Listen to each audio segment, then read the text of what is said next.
कुछ इमारतें वक्त के साथ पुरानी नहीं होती। वक्त खुद उनके अंदर कैद हो जाता है और जब रात गहरी होती है तो वो वक्त जाग उठता है। ज़रा सोचिए, 1 मिनट के लिए, अगर आप किसी ऐसी स्कूल की बिल्डिंग में मौजूद हैं जहाँ पर बिल्कुल खामोशी, सन्नाटा है और रात का वक्त है। स्कूल में बिल्कुल अंधेरा है और ऐसी खामोशी कि आपको अपना सांस लेना और अपने दिल की धड़कन तक सुनाई दे। तो ऐसी सूरत हाल में वहाँ पे रहना कैसा होगा?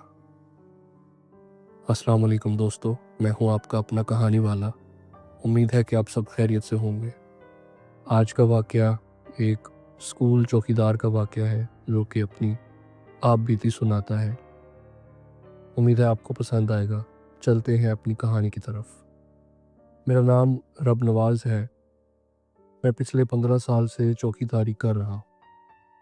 शहर के कई स्कूल देखे, कॉलेज देखे, हत्ता कि एक पुरानी लाइब्रेरी में भी ड्यूटी दी, लेकिन जो मैंने इस स्कूल में देखा वो आज तक किसी और जगह नहीं देखा। ये स्कूल शहर के बिल्कुल दरमियान में है, मेन रोड के साथ। दिन में ट्रैफिक का शोर, रिक्शों की आवाज़ें, बच्चों की हंसी, सब कुछ बिल्कुल नॉर्मल लगता है। लेकिन बस एक मसला है, ये इमारत देखने में ही खौफनाक लगती है। लोहे का पुराना गेट जिस पर जंग ऐसे जमा हुआ है जैसे सालों से किसी ने हाथ ना लगाया हो। दीवारों पर नमी के निशानात, जैसे अंदर कुछ और ही मौजूद हो। खिड़कियां दिन में भी अंधेरी लगती हैं, जैसे रोशनी अंदर जाने से घबरा रही हो। मैं इस स्कूल में चौकीदार की नौकरी के लिए आया था। पहली बार जब मैंने इस इमारत में कदम रखा तो दिल ने कहा, इस जगह पर कुछ गड़बड़ है। लेकिन मैं अपनी ड्यूटी सर अंजाम देता रहा। चंद दिन गुजर चुके थे और चंद दिन बाद मुझे पता चला कि ये इमारत डिस्प्यूटेड है। कभी कहते हैं कि ये वक्फ की ज़मीन है, कभी कोई प्राइवेट मालिक आ जाता, केस चलते रहते, स्टे ऑर्डर, फिर स्टे ख़त्म, फिर दोबारा केस। पुरानी टाइलें, धुंधली दस्तावेज़ और वही एक बात जो सब कहते थे कि ये जगह किसी की नहीं है और शायद कभी होगी भी नहीं। उस स्कूल के पुराने असातिज़ा बताते थे कि इससे पहले यहाँ कुछ और था। कोई कहता था मदरसा, कोई कहता था यतीम खाना, लेकिन कोई कहता था कि किसी की रिहाइश थी, लेकिन रिकॉर्ड में कुछ भी साफ नहीं लिखा था। और जब ज़मीन का हिसाब साफ ना हो तो कहते हैं कि वो जगह किसी और के लिए खुल जाती है। मेरी असल ड्यूटी रात को शुरू होती थी। रात 10 बजे गेट बंद करना, 12 बजे एक राउंड लगाना, 3 बजे दूसरा राउंड लगाना। पहली रात कुछ ख़ास नहीं हुआ। पहली रात से मुराद यहाँ वो रात है जब मैंने चीज़ों को नोटिस करना शुरू किया। बस एक अजीब सी खामोशी थी। शहर में रहकर भी ऐसा लग रहा था जैसे मैं किसी वीरान जगह में हूँ। दूसरी रात तकरीबन 2 बजे मुझे ऐसे लगा जैसे कोई दौड़ रहा है और दौड़ने की आवाज़ सुनाई दी। मैंने सोचा कोई चोर हो सकता है। टॉर्च ली और आवाज़ का पीछा करने लगा, लेकिन वहाँ कुछ नहीं था। न कदमों के निशान, न सांस की आवाज़, न कोई साया। बस आवाज़ जो आई तो वो अचानक ख़त्म हो गई। मैंने इस बात को नज़रअंदाज किया और सोचा कि मेरा वहम हो सकता है। कुछ दिन फिर गुजर गए। एक रात मैं अपनी चारपाई पर बैठा चाय पी रहा था। अचानक मुझे औरत के रोने की आवाज़ सुनाई दी। ये आवाज़ रोने जैसी थी नहीं। इसमें दर्द था, थकन थी और गुस्सा भी था। आवाज़ ऐसे लग रही थी जैसे स्कूल के पुराने हिस्से से आ रही हो। वो हिस्सा जो काफ़ी अरसे से बंद था इस्तेमाल में नहीं था। मैंने हिम्मत करके टॉर्च ली और उस जगह जाकर कमरे खोलकर देखने लगा। फिर बरामदा देखा, लेकिन वहाँ कोई मौजूद नहीं था। मैं वापस आकर लेटा तो आवाज़ दोबारा आने लगी। अब वो आवाज़ ऐसे महसूस होती थी जैसे पहले से करीब हो। मैंने उसको नज़रअंदाज किया और ख़ुद से कहा कि बस वहम है, और वहम समझकर ही मैं अपने काम में मसरूफ़ हो गया। मेरे पास एक फ़ोन होता था, तो मैं अपने फ़ोन पर कोई ड्रामा देखने लगा। लेकिन ये वाक़यात यहाँ पर महदूद नहीं थे। मेरे नज़रअंदाज करने से ये रुकने नहीं वाले थे। एक रात तकरीबन 3:30 बजे मैं गहरी नींद में था और अचानक मेरी आँख खुल गई। मुझे ऐसा महसूस हो रहा था जैसे इमारत हिल रही है। दीवारें, फर्श, हत्ता कि चारपाई भी।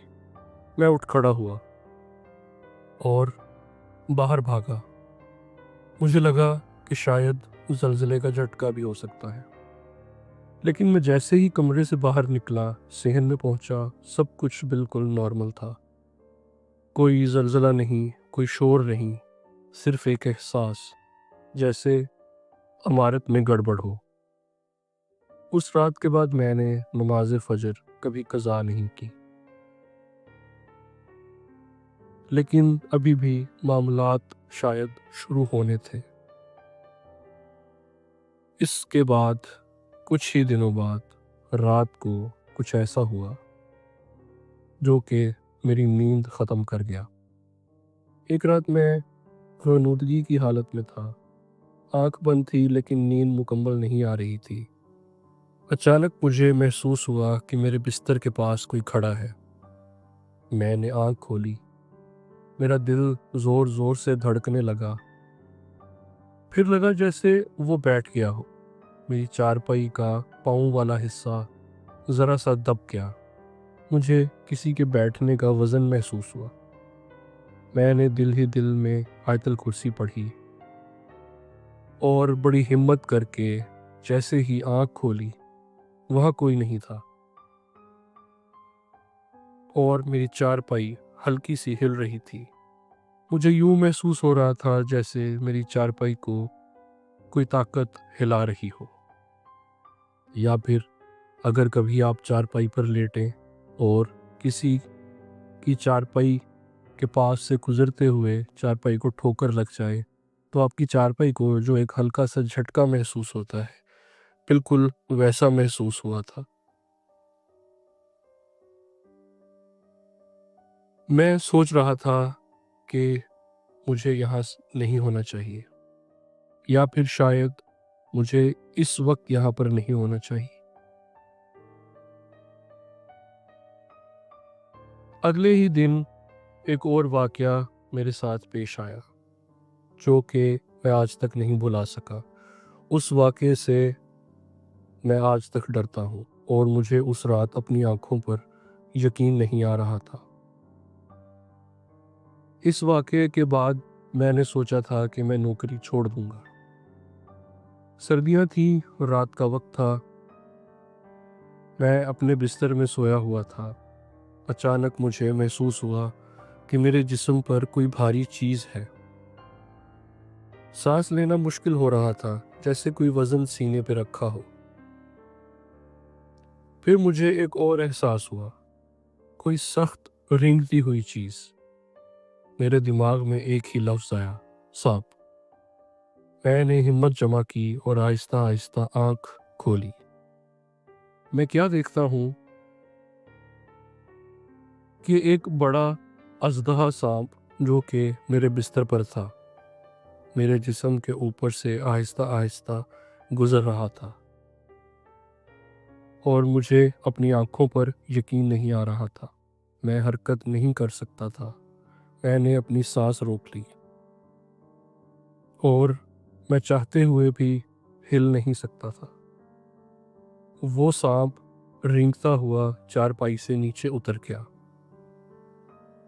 जैसे ही वो चारपाई से नीचे उतरा, मैं फ़ौरन उठा। मैंने टॉर्च ऑन की। मेरे कमरे का दरवाज़ा नहीं खुला था और खिड़की भी बंद थी क्योंकि सर्दियाँ थीं, मगर कमरे में कोई भी चीज़ मौजूद नहीं थी। मैं उस चीज़ और उस वाक़ये को देखकर बिल्कुल हक्का-बक्का रह गया और इस सोच में पड़ गया कि आखिर यहाँ पर क्या हो रहा है। अगली सुबह मैं सीधा मस्जिद गया, एक बुज़ुर्ग के पास। उन्होंने बस इतना कहा, बेटा वो जगह खाली नहीं है, और जो जगह खाली नहीं होती वो इंसान के लिए नहीं होती। मैंने उस दिन ही इस्तीफ़ा दे दिया। स्कूल आज भी चल रहा है, बच्चे आते हैं, पढ़ते हैं, हँसते हैं, लेकिन अब वो स्कूल उस बिल्डिंग में मौजूद नहीं है। शायद उस बिल्डिंग का कोई और ही गहरा राज है। वो स्कूल उस बिल्डिंग के साथ एक नई बिल्डिंग में शिफ्ट हो गया, लेकिन वो इमारत आज भी वहीं है। अब उस इमारत में ना तो कोई स्कूल है, ना कोई और दफ्तर, ना ही कोई रहता है, और जो वहाँ रुकता है वो कुछ ना कुछ अपने साथ लेकर ही निकलता है। अगर आप कभी भी उस स्कूल के पास से गुजरें और रात को आपको वहाँ किसी की मौजूदगी का एहसास हो, तो पलट कर मत देखिएगा। कुछ आवाज़ें सिर्फ सुनने के लिए नहीं होती। तो ये था आज का वाक़या। उम्मीद है कि आपको पसंद आया होगा। वीडियो पसंद आई हो तो लाइक कीजिएगा, शेयर कीजिएगा और हमारे चैनल को सब्सक्राइब कर लें और बेल आइकन दबा दें ताकि आने वाली हर वीडियो आप तक सबसे पहले पहुंचे। अगर आप भी हमें कोई ऐसा वाक़या भेजना चाहते हैं तो स्क्रीन पर हमारा व्हाट्सएप नंबर शो हो रहा होगा और ईमेल एड्रेस भी शो हो रहा होगा। आप अपना वाक़या वॉइस रिकॉर्डिंग से या लिखकर हमें भेज सकते हैं। हम अपने चैनल पर उस वाक़ये को नरेट करके अपलोड करेंगे। मिलते हैं जल्द ही किसी नए वाक़ये के साथ। तब तक के लिए जुड़े रहिए। अल्लाह हाफ़िज़।